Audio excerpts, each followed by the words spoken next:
देखिए, ईरान में नई लीडरशिप की तलाश का समय आ गया है, ये कहा है ट्रंप ने खamenei को बताया बीमार आदमी। अंतर्राष्ट्रीय स्तर से आती है बड़ी खबर जानिए, जिसमें अमेरिकी राष्ट्रपति डोनाल्ड ट्रंप ने ईरान में नेतृत्व परिवर्तन की खुलेआम मांग करते हुए कहा कि सर्वोच्च नेता अयातुल्लाह अली खamenei के लंबे शासन को खत्म करने का समय आ गया है। ये पहली बार है जब ट्रंप ने सीधे खamenei शासन के अंत का जिक्र अपने बयान में किया है। अमेरिकी राष्ट्रपति डोनाल्ड ट्रंप ने इंटरव्यू में कहा, ईरान में नई लीडरशिप को ढूंढने का वक्त आ गया है। ट्रंप ने तर्क दिया कि ईरान का नेतृत्व देश चलाने के लिए दमन और हिंसा पर निर्भर है। उन्होंने खamenei पर देश को पूरी तरह से नष्ट करने और अभूतपूर्व स्तर की हिंसा का इस्तेमाल करने का आरोप लगाया। देश को ठीक से चलाने पर ध्यान देना चाहिए, ये भी कहा है ट्रंप ने। जी हाँ, ट्रंप ने कहा है कि देश को सुचारू रूप से चलाने के लिए भले ही वो काम बहुत ही निचले लेवल का हो, नेतृत्व को अपने देश को ठीक से चलाने पर ध्यान देना चाहिए, जैसा कि मैं करता हूँ।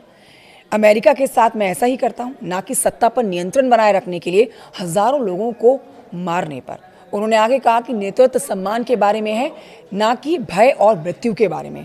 खamenei को बीमार आदमी बताते हुए डोनाल्ड ट्रंप ने कहा कि ईरान के नेतृत्व के कारण ही ये रहने के लिए सबसे खराब जगह है। आज ईरान के सुप्रीम लीडर अयातुल्लाह खamenei ने अमेरिकी राष्ट्रपति डोनाल्ड ट्रंप पर ईरान में हुई मौतों और अशांति के लिए जिम्मेदारी का ठीकरा फोड़ा है।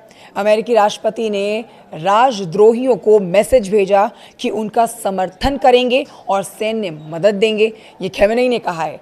दूसरे शब्दों में अमेरिकी राष्ट्रपति खुद राजद्रोह में शामिल थे, ये आपराधिक कृत्य है। खamenei ने ये सब बातें सोशल मीडिया प्लेटफॉर्म एक्स पर पोस्ट की हैं। अपने पोस्ट में वो कहते हैं कि ईरानी राष्ट्र पर हुए हमलों, नुकसान और मानहानि के लिए हम अमेरिकी राष्ट्रपति डोनाल्ड ट्रंप को दोषी पाते हैं। एक अन्य पोस्ट में उन्होंने ये भी कहा कि ट्रंप पर हिंसक समूहों को ईरानी जनता के प्रतिनिधि के रूप में गलत तरीके से पेश करने का आरोप लगाया। आर्थिक परिस्थितियों को लेकर 28 दिसंबर को ईरान में विरोध प्रदर्शन शुरू हुए थे, लेकिन देखिए बाद में ये सर्वोच्च नेता के शासन को खत्म करने की व्यापक मांगों में तब्दील हो गए। आप जान लीजिए कि ईरानी अधिकारियों ने इन प्रदर्शनों को दंगे करार दिया और कहा कि इन्हें विदेशी दुश्मनों ने उकसाया था।